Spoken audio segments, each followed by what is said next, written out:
Bonjour et bienvenue à tous. Welcome to my French through storytelling series. Today I have a classic tale for you, Le Petit Chaperon Rouge or Little Red Riding Hood. Get ready to improve your French while enjoying a captivating story. Il était une fois dans une jolie forêt vivait une petite fille appelée le Petit Chaperon Rouge.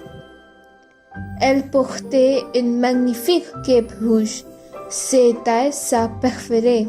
Now, let's learn some new words together. Pause the video and try to guess the meaning of forêt.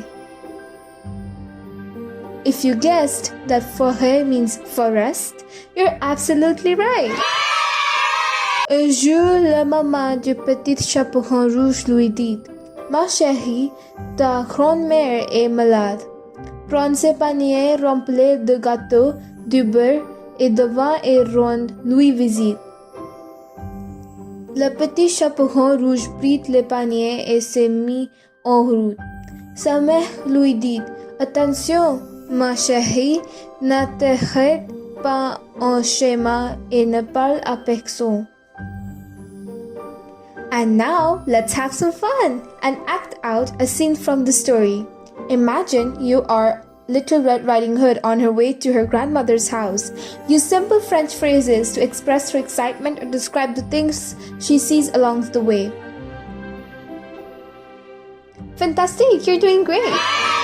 Le petit chaperon rouge marchait gaiement à travers les forêts, chantait et admirant les fleurs. Soudain, un loup rouge apparut devant elle. Le loup de d'une voix douce.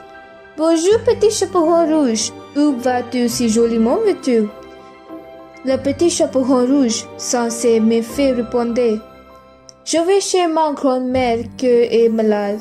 Je lui apporte des gâteaux de beurre et du vin. Now, here's a comprehension question for you. Why was Little Red Riding Hood going to her grandmother's house? But also there's a twist. You have to answer this in a complete sentence which is made in French. Excellent! The answer is her grandmother was sick. Well done! Le loup sourit et dit: Quelle chance pour ta grand-mère! Et si tu prenais le chemin par là-bas, elle est plus jolie et plus courte. Le petit chaperon rouge naïf suivant les conseils du loup et prit un autre chemin. Pendant ce temps, le loup se dépêcha d'arriver chez la grand-mère.